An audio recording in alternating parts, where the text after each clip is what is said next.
ఆలయాల్లో అర్చకులు చేసే ముద్రలు ఆక్యుప్రెజర్గా మారి శరీరంలోని ప్రాణశక్తిని ప్రేరేపిస్తాయి.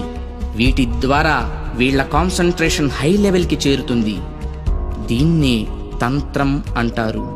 వాళ్ళు పలికే శబ్దాలు ఎలక్ట్రోమాగ్నెటిక్ వేవ్స్, విద్యుదయస్కాంత శక్తి తరంగాలుగా మారతాయి.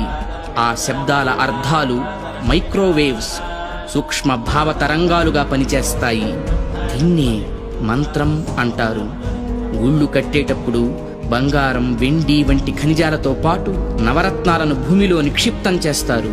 ఇవి ఎర్త్ పిట్స్ గా పనిచేస్తూ శక్తిని ఆలయ ప్రాంగణమంతా వ్యాపింపచేస్తాయి.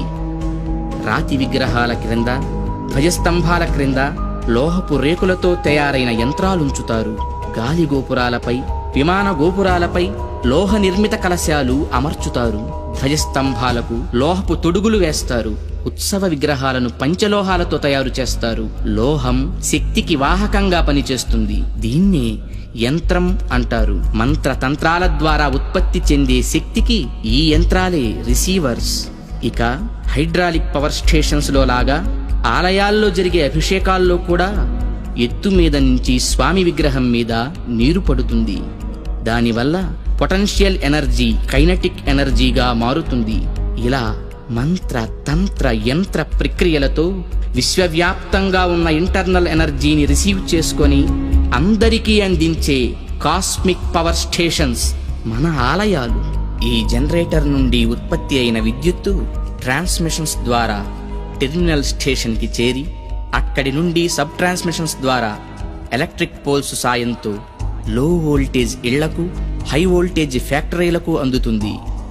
సరిగ్గా ఈ జనరేటర్ లాగే గర్భగుడిలోకి చేరిన శక్తి అంతరాలయమంతా ప్రసరించి పరివార దేవతల ద్వారా విస్తరించి ఎలక్ట్రిక్ పోల్స్ వంటి ధ్వజస్తంభాల సాయంతో సామాన్యుల నుంచి మహాభక్తుల దాకా వాళ్ళ స్థాయికి తగ్గట్టు అందరికీ అందుతుంది. అందుకే గుళ్ళకి వెళ్లే భక్తులు ప్రశాంతతను పొందుతున్నారు, గ్రహణ శక్తిని పెంపొందించుకుంటున్నారు. ఆ శక్తితోనే సమస్యలను పోగొట్టుకోగలుగుతున్నారు. అంటే అర్చకులు ఎలక్ట్రీషియన్సా? యా. అంటే మీరు చదివింది సైన్సా? Common sense.